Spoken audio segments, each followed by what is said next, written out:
Dito raw sa isang burol, di nalalayo sa Ephesus, dating tumira ang ina ni Hesu Kristo. Sigurado kayo dito siya tumira? Yeah, that is for sure. Bakit? Because nga of John. John, the beloved disciple. Kung saan si John, Yes, nandun si Virgin Mary. yes. Because, could you imagine, pag hinabilin ko ang ina ko sa iyo, and you're my trusted friend, Hindi mo papabayaan. hindi mo papabayaan.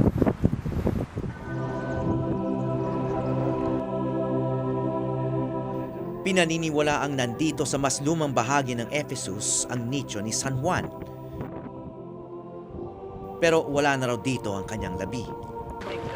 By that time, this was already overrun by the Turks. The Ottoman Empire. And during the Seljuk part, Seljuk, okay. Empire times, the Crusaders attacked and controlled this part for a while, and they took the bones. Noong namatay si Jesus, dito raw sa Ephesus nagpunta si John. At dito raw niya isinulat ang tatlo niyang pastoral na liham o epistles.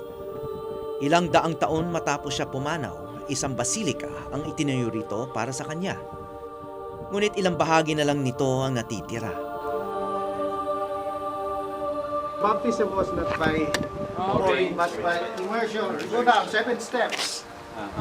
So I And take then, it, You are now reborn. You are now Renato.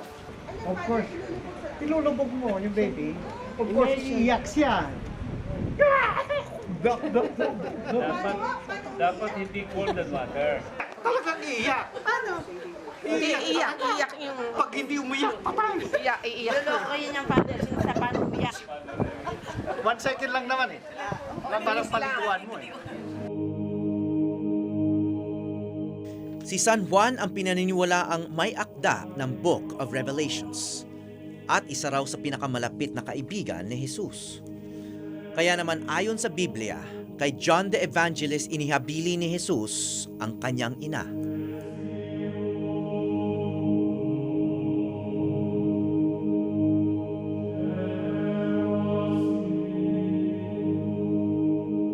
Marami dyan sa ating mga kabayan, they sacrifice even their lives to take care of their aged parents, mother or father. So ganun din si John. He could not afford to leave Mary behind in the Holy Land na walang mag-alaga dahil that was the pinakabilin last will ni Jesus. His last word actually to the disciple was, please take care of my mother. Ay mabigat yun na responsibility. Kaya kung totoong dito si Ephesus pumunta si John, tiyak dito rin na malagi si Maria.